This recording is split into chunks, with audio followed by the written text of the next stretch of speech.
Hello everybody, welcome back to HardReset.Info channel. In today's video, I'll show you how to easily change the voice guide language on your HISENSE TV.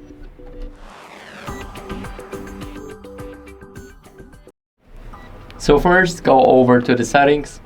Now in those settings, we need to scroll down until we see accessibility, and here go to the voice guide.